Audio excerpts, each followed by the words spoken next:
from Seattle. Hi, Steve. Welcome to the show. This is fantastic. This is the first time. Thanks a lot for being with us. How are you? I'm doing great. How are you? How's your new show going? We are doing fantastic. We are very excited doing with this. We don't know what's going to happen. It's the sky is the limit. Well, that's great. I wish you luck, and I hope that the people watching get something out of it because it's going to be great. So, thanks for having me on. Uh, so, just as a full disclosure, Raul and I are old friends, and every so often we talk about the media.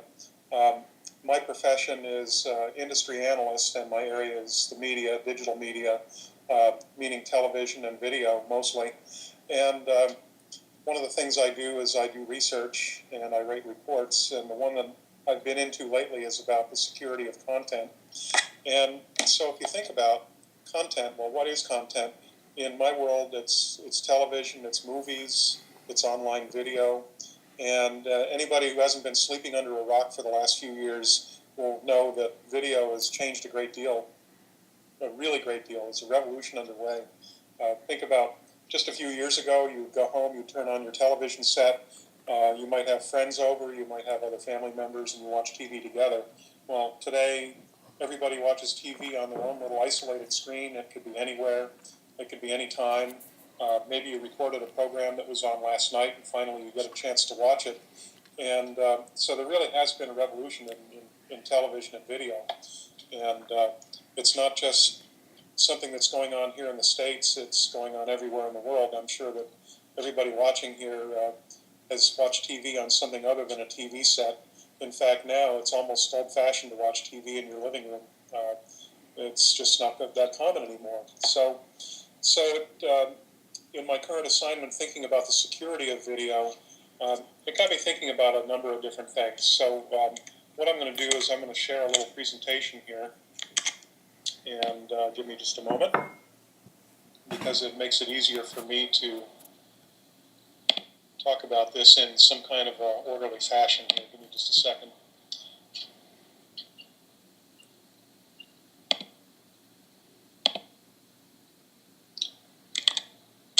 Yes. Good. So, TV in the living room. So here we are, regular television to a set-top box. Well, some content is very valuable. Think about the latest series on TV here in the States. A very popular show is Game of Thrones. It's from Home Box Office. And you must subscribe to Home Box Office service through your pay TV provider. And they get several dollars per month per subscriber to give you the privilege to watch Game of Thrones. So that's very high value. It's high quality. There's also, of course, on-demand TV. You don't have to have a subscription for that anymore, necessarily, depending on what country you're in. But that's another type of TV that goes to your, in the traditional days, goes to your living room. Lately, a lot of technology companies and service providers have been experimenting with ways to bring online TV and regular broadcast together into one experience. So that's what the TV in the lower right-hand corner is supposed to be. But it's not just a TV, as I mentioned a minute ago. It's other devices. So I've got my mobile smartphone. I've got my tablet. I could control the TV experience that's on my big screen using my tablet or smartphone, or I could actually watch the content there. But if you think about this, there are a lot of opportunities for the content to escape. And if I'm the content owner and I've invested millions of dollars to produce this program, and it's pirated, that's a big concern for me. And I'm giving you this point of view on purpose, because we'll revisit this point of view in a few minutes. Of course, a lot of attention's been on over-the-top, which is a term that is used in the television industry. It means video that goes direct to the consumer. So I know in Holland you have the Netflix service now. That's started in the States, and it's in many countries in Europe now.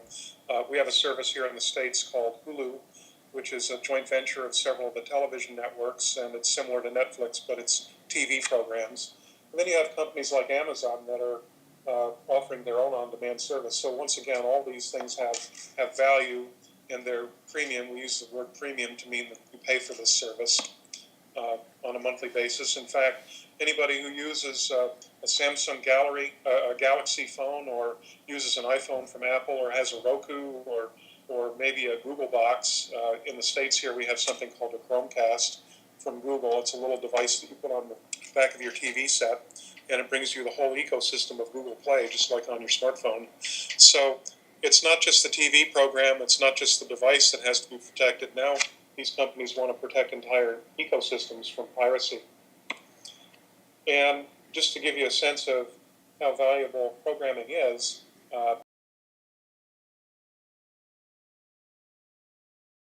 weeks here in the States, and so at month 0, it's very valuable. You see it in the theater. It's $20 per person to go to the theater, and 15 euros. It's quite expensive to go to the movies now. High value. Well, of course, the people that produce that movie want to make sure that nobody records it with their mobile phone in the theater. In fact, there's a technology that's passive. It can determine where and when the movie was recorded in the theater. And as you go further out in time, the content's less valuable. It's been distributed over more different channels of distribution. It's been maybe released on DVD. It's on cruise ships. It's in pay-per-view. Finally, it's on commercial television. In the U.S., TV is ad-supported. And so by the time that it's on television, it's a fairly old movie. The movie producers not counting on revenue from theatrical release anymore, but they are counting on advertising revenue. So as you go out further and further, it's less value. So content companies, what do they want? Well, there's a group called Movie Labs, and where I have circled there or a box around in orange are the companies in Movie Labs. It's a joint venture of most of the major studios in the world. And, of course, Sony Pictures, it used to be Columbia Pictures. Universal is now owned by Comcast, which is a very large media conglomerate here in the States.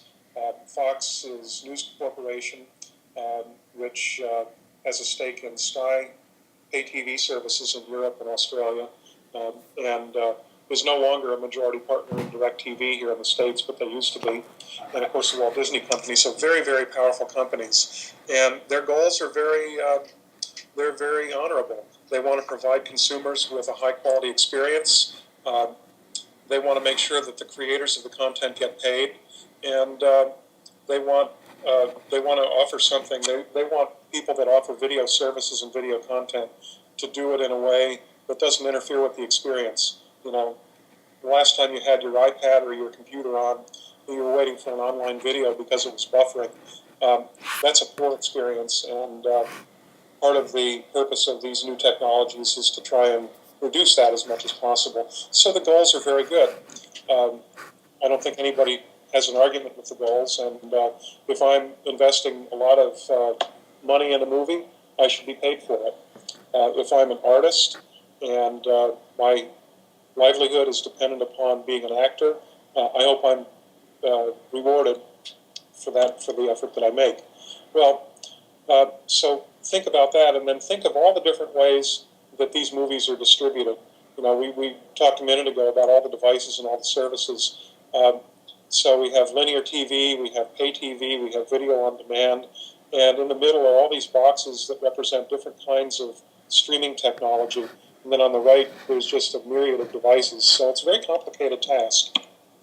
And if you think about pay TV delivery, it's not just to set-top boxes anymore, as we said before. It's to other devices. So it's managed, it's unmanaged. It can escape very easily.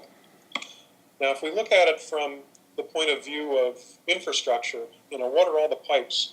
Most people, they turn on their TV set and TV comes out, and they don't think about it. When you talk to 99 out of 100 people, they have no idea how TV is delivered, but it's really, really complicated. It starts with the source.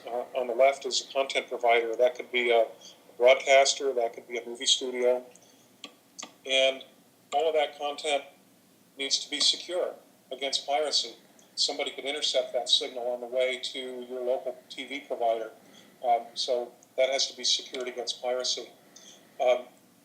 Now, your local TV station or your pay TV provider, let's say KPN in the Netherlands, They offer their TV service, and in their facilities they have all kinds of equipment that process the video content and make sure that it's secure and that it's encrypted so it can't be pirated.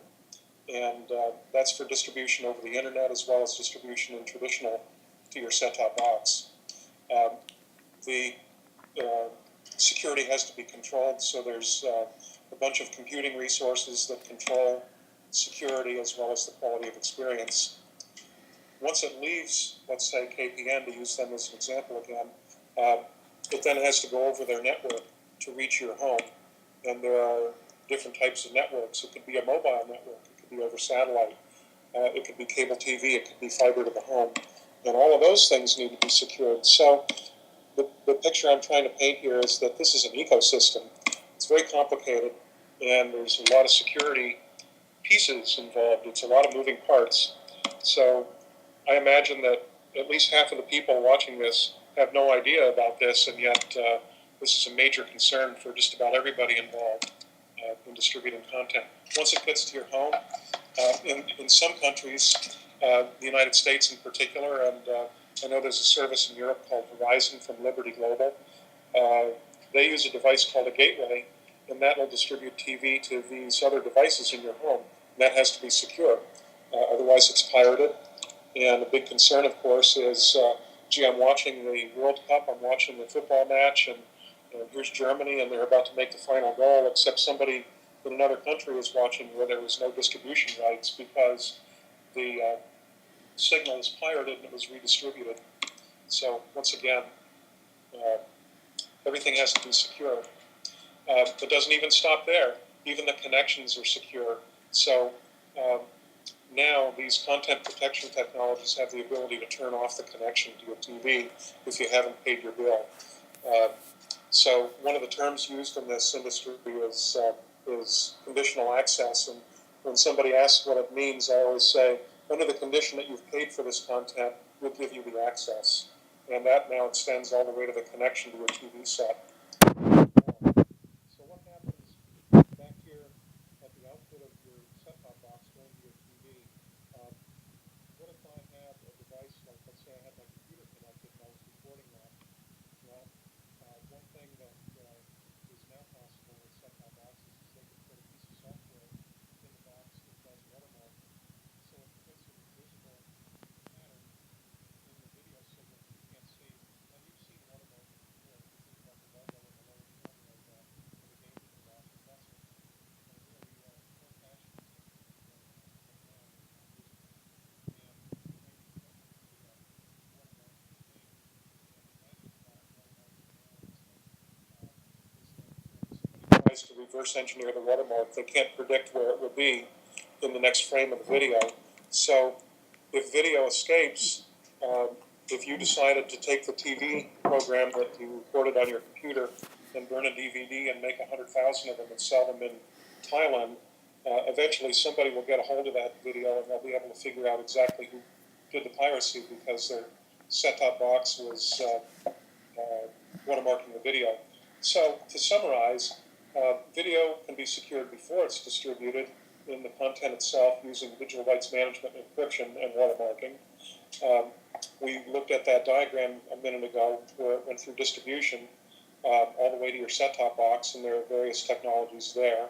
And then after the fact, it can be tracked when it's redistributed by illegal websites. And if one of these signals is intercepted or received by, if it's found by somebody, they can actually revoke the keys and shut the content off.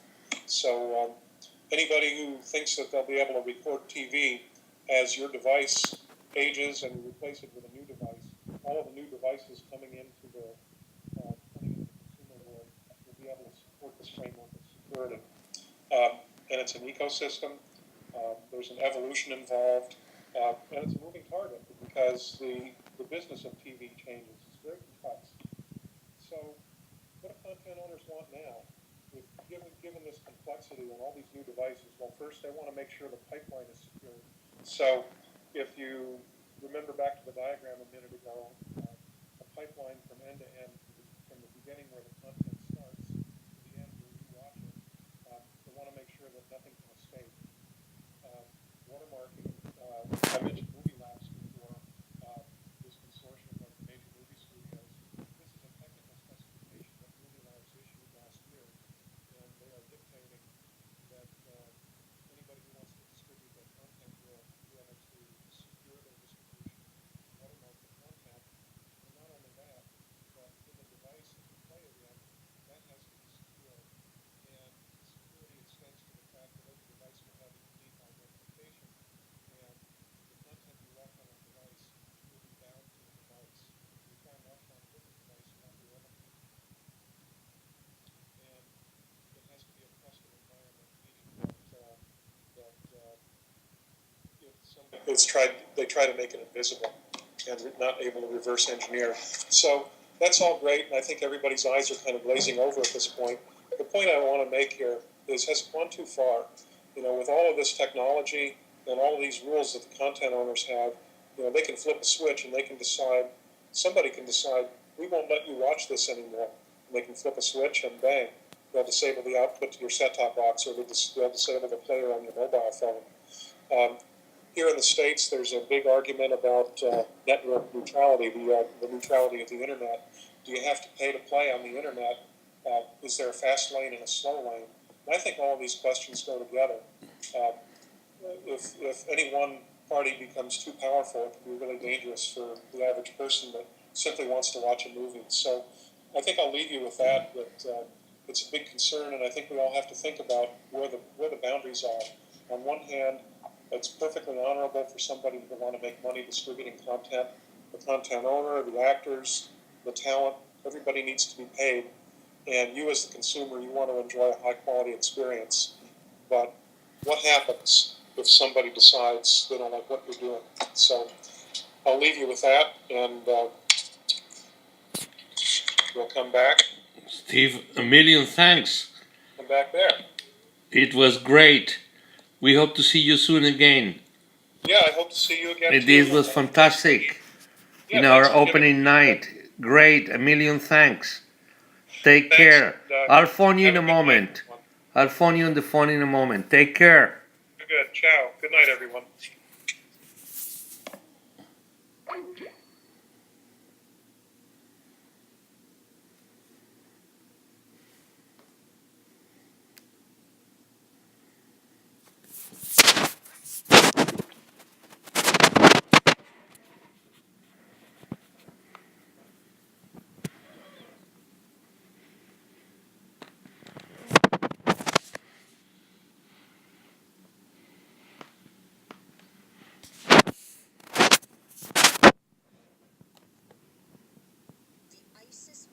Group. Now, a regional source close to the case has confirmed to CNN that a wife, Abu Bakr al-Baghdadi, is now being held by the Lebanese military. At least two other news agencies say she was detained after trying to cross the Syrian border into Lebanon several days ago, and that she was traveling with one of his children. Now, other details scarce at this point, including what her intentions were. What's more, very little is known about al-Baghdadi's family, including how many wives and children he might have. But let's get some context on how significant this development might be. And for that, we're joined by Sajan Gohel in London. He's a director of international security for the Asia Pacific Foundation. It's an independent security and intelligence think tank. And thank you so much, sir, for joining us. How significant is this development? Well, Christy, it's a very interesting and important development. There are still many question marks that remain. That did al-Baghdadi's family flee him? Did they abandon the situation in Iraq and Syria because of the nexus of ISIS spreading its tentacles? We can draw perhaps similar comparisons to Osama bin Laden's family in the aftermath of 9/11. Some of them ended up bizarrely in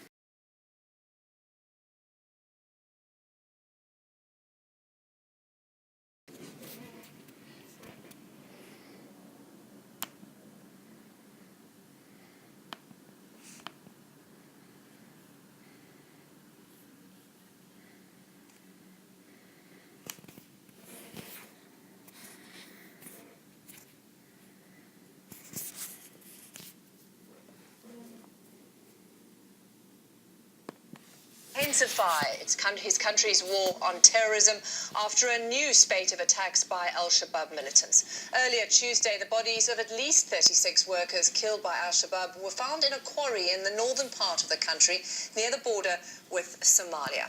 Well, Nema Al-Bagir is following the story from London. She joins me now. Nema, you've been to this area, and of course we were talking just last week about another attack on bus passengers, and once again al-Shabaab separating Muslim and non-Muslims and then killing the non-Muslims. Yes, well, it plays both into al-Shabaab's projected view of their piety of, Muslims against infidels, but it also helps with that sense of sowing discord. The Kenyan president has said that we are a people united against, collectively united against an enemy. What al-Shabaab is trying to do to show that actually even within Kenya, the Muslims amongst you are part of us, and the Christians are whom this war, this common enemy is against. It also helps, of course, underpin this issue of if only Kenyatta hadn't taken Kenya into Somalia, then none of you would be in this situation. And that's something that President Uhuru Kenyatta has come out very strongly against in his address to the nation today. We are defiant, we are united, and we have set our face, he said, against this evil that threatens the entire nation.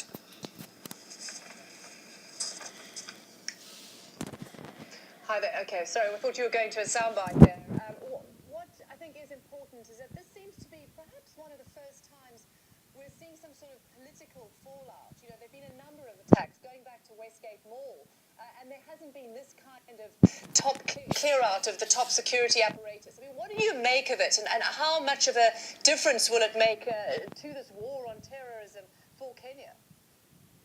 Well, there is the hope within Kenya's upper echelons in government that this will help unify the domestic stance to support not only the continued engagement in Somalia, but also what the government is doing in terms of revamping the security response. But as recently as the 22nd of November, when those horrifying bus attacks happened in Mandera, only 30 kilometers from this quarry where this recent attack happened, President Kenyatta didn't cut short a formal visit to the UAE, and that drew a huge amount of criticism internally. So it has felt like this is finally a tipping point. There has been no censure, there has been no official sanctioning of those at the top who should have been in charge of the policing efforts inside Kenya. And now this seems to be happening very quickly. Two very senior officials, very close to Kenyatta, the Interior Minister and the Inspector General of Police, both leaving office one after the other, Robin.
stop. That's something creativity should never do. At 2454 Abu Dhabi, that's what we believe in. A tax-free media zone in with easy setup and licensing, access to a growing pool of talent, and facilitated business support. Don't wait. Set up your business today at 2454 Abu Dhabi, where limitless opportunities await. Set your creativity in motion. Go. Today he has issued, or rather asked that they resign from his government. That's Yair Lapid, the finance minister, and Tzipi Livni, the justice minister. He is now calling for the Knesset, the parliament, to be dissolved and for the holding of early elections, which could be held as early as March 17th of next year. Now, a whole variety of issues led to this, including differences over a very contentious bill which would create a law essentially defining Israel as the nation state of the Jewish people. There was a lot of division over that. There have been real bottlenecks about getting the new budget passed. There have been disagreements with his finance minister, of course, over the finance minister's proposal to allow young couples to buy first houses without paying any value-added tax. How does this play into the politics of the region? Well, certainly, for one thing, it reflects the deep divisions within Israeli politics and society. And what's interesting is that many Israelis don't see the point of these elections. It does come down to clashing personalities. The last election, as I said before, was only 22 months ago. This is a country of just over 7 million people.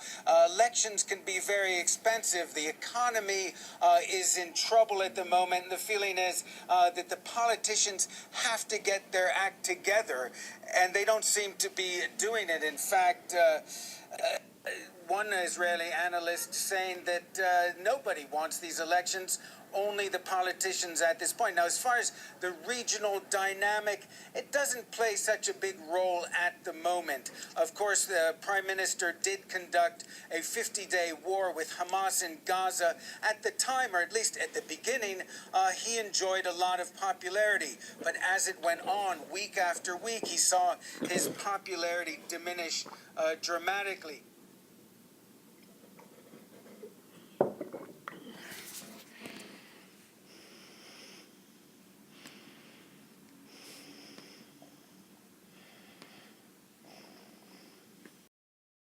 That the monarchy occupies an absolutely pivotal position, and the occupant of the throne has immense moral and other kinds of influence. The person who's beside him, the Queen, as we know with King Bhumibol, his own Queen, Queen Sirikit, was enormously influential in Thailand. And so it makes the person the Crown Prince is with very, very important, given the frail health of the King and the fact that the succession is likely to happen quite soon. There are many things we cannot talk about, but we do know now it's clear that his current wife, his third wife, is being discredited. Her family is being effectively dragged through the mud over this, accused of this massive corruption, and it's very likely that she will be probably dispatched into exile, that he will divorce her.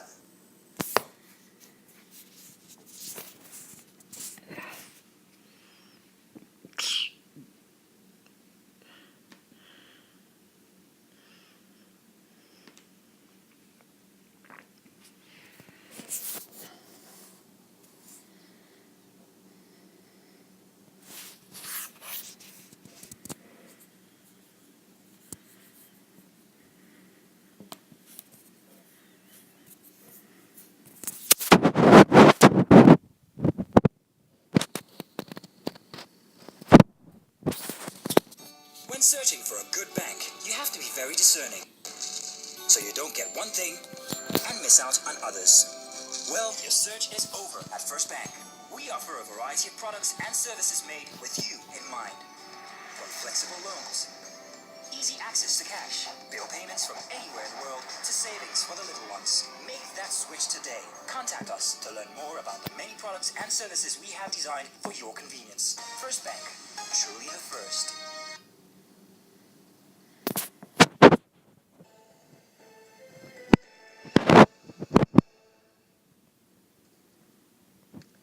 The militant group Boko Haram is being blamed for killing dozens of fish traders in Nigeria. It happened Thursday in Borno State, close to the country's border with Chad. The head of the local Fish Traders Association says a group of 48 people was traveling to Chad to buy fish when the militants walked through and killed them.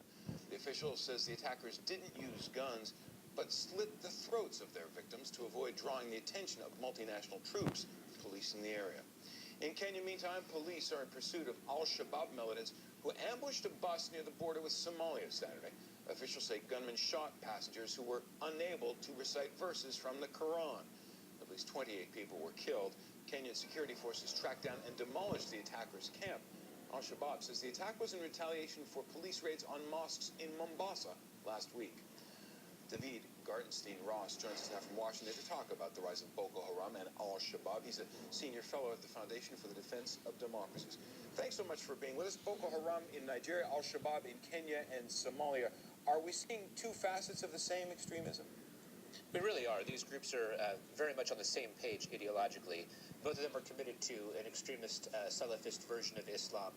They're trying to impose religious law by force, and in fact, they have worked together in the past. Back in 2009, Nigeria engaged in massive counter-terrorism operations against Boko Haram, basically shattering the group inside of Nigeria. It had to scatter and find safe haven and support elsewhere, and they found support primarily from two other organizations, one of them Al-Qaeda in the Islamic Maghreb, the other one Al-Shabaab in Somalia. So they do, in fact, have a history of working together.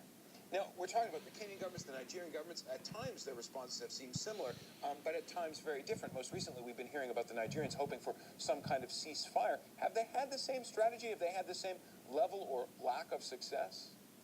They've had different strategies. In the case of Kenya, they don't have Shabaab controlling significant territory inside of Kenya at all. Instead, a neighboring country, Somalia, has had Shabaab be a major force. A couple of years ago, they were the dominant force in southern Somalia. They've actually been in retreat. They don't govern as much territory, and the Kenyan defense forces were a big part of pushing Shabaab out of its last major urban stronghold, the port city of Kismayo. In contrast, in Nigeria, you've had Boko Haram basically rising in power over the course of the past couple of years.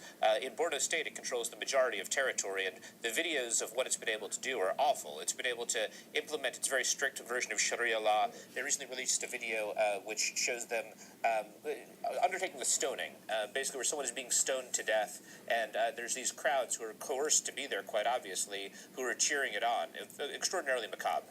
Now, they aren't exactly next-door neighbors, but I'm wondering if we are seeing a contagion of ideas, ideologies, and brutality between those two nations, but into other nations as well. Well, absolutely. If you go back to 2012 to 2013, Al-Qaeda in the Islamic Maghreb actually was the dominant force in northern Mali. It worked with a number of other militant organizations there. If you look to Libya, jihadist groups have taken advantage of the chaos in the post-Gaddafi world. In Tunisia, they're not a major part of society, but the group Ansar al-Sharia in Tunisia has been able to be a rising movement compared to where things were in the Ben Ali years. I've done field research in Tunisia a couple of times in the past 2 years, and they're certainly seen as a very big problem. In fact, the first time I was there, one of the major concerns a lot of people had was that Salafi jihadists were carrying out basically vigilante attacks against people who they thought were flouting Islamic norms. So the growth of extremist groups and the Salafi jihadist movement in Africa is something which cannot be denied, and it really is important to ask why this is a growing phenomenon. I'm also just curious, Africa faces so many challenges. We still think, many of us far from the region, of Islamic extremism as a Middle Eastern phenomenon. Is that climate change has really disrupted traditional agriculture and faces massive droughts that sometimes deepen into famine. In Western Africa, where Boko Haram is, Ebola has caused thousands upon thousands of deaths. Now, fortunately, it's caused very few in Nigeria. Nigeria has actually, for the time being, conquered its Ebola problem. But the point is that there's a lot of challenges that Africa faces. This is certainly one of them. And in terms of a military threat, I would agree. But I think that most of the problems that Africa has are more systemic problems. And Islamic extremism isn't just a symptom, but it's something that I don't think takes precedence over some of the major challenges in terms of governance, environment, and the like. They face more than their share. David Gartenstein Ross of the Foundation for the Defense of Democracies. Thanks so much for talking with us. Good joining you.